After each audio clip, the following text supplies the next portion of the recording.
At Advanced Materials Technology, we're invested in bringing you cutting-edge technology and performance you can rely on.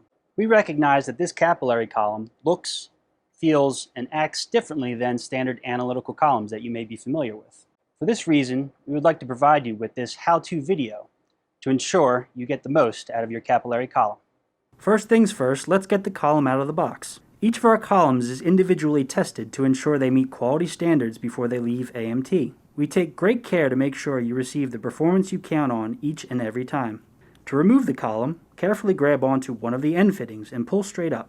We've added these pull tabs on either end to help facilitate this. Rotate the column upwards and then grab the other end fitting and fully remove the column from the foam. Take care not to put excessive force on the column or cause too much bending.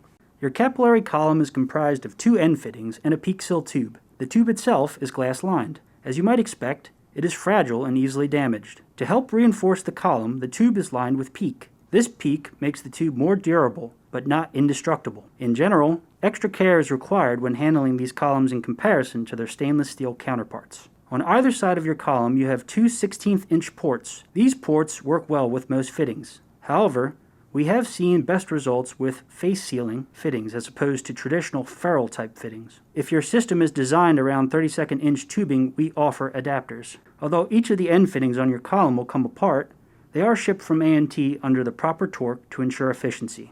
These fittings also importantly retain the packing material inside the column. At no time should these be loosened or tightened. Doing so could result in failure of the column or significant decreases in separation efficiency. Each column is labeled with the column serial number ID, length, and packing material for easy identification. Halo capillary columns are available for all of our stationary phases in 3 different lengths, 50, 100, and 150 millimeters, and 4 different inner diameters, 75, 100, 200, and 300 microns. Did you know that the color of your capillary column indicates its inner diameter? Black is 75, red is 100, blue is 200, and gray is 300 micron. Now that we have our column and learned about its components, let's get it installed and in use. In order to install your column, first identify the arrow on your column tags. This indicates the direction of flow. Next, remove the plugs on either end of the column that prevent it from drying out. Now, install the inlet end of the column. The amount of force required to make the connection is very small, and the directions to the fittings you're using should be followed. Be sure to avoid over-tightening. Today, we are connecting our column with Viper fittings onto our Ultimate 3000 LC system. Insert the Viper fittings and gently begin to thread it. Be sure to hold the capillary column on the outermost flat of the end fittings. This ensures you don't accidentally change the torque settings. Tighten the fittings down until it snugly seats. Perfect. Now do the same for the other end. Now we are ready to run. We recommend ramping up and down flow rates. In practice, we do this at 25 microliters per minute squared. Capillary columns are significantly smaller in ID and can clog. This will cause an increase in system back pressure.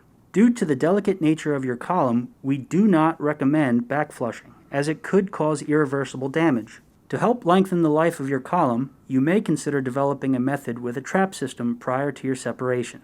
This will help to ensure the lifetime of your column and potentially prevent clogging from particulate in your sample. We also notice best results when the solvent delivery pump is constantly flowing once the column is installed. In between runs, we dial down to a very low flow rate. Typically, flow rates of a few microliters per minute are sufficient for this purpose. This helps prevent drying of the column and precipitation in the capillary system.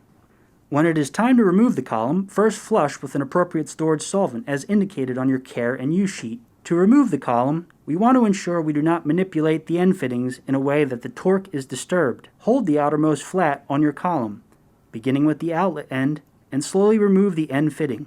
Keep the column itself still, and rotate the fitting only. Once this fitting is removed, do the same for the inlet.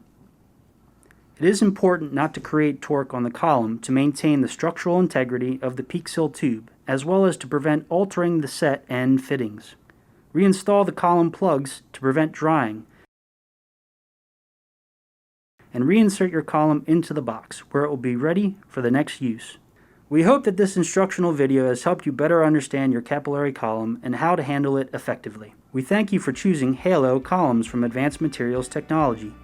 delivering innovation you can trust and performance you can rely on. For more information, visit us at fuse-core.com.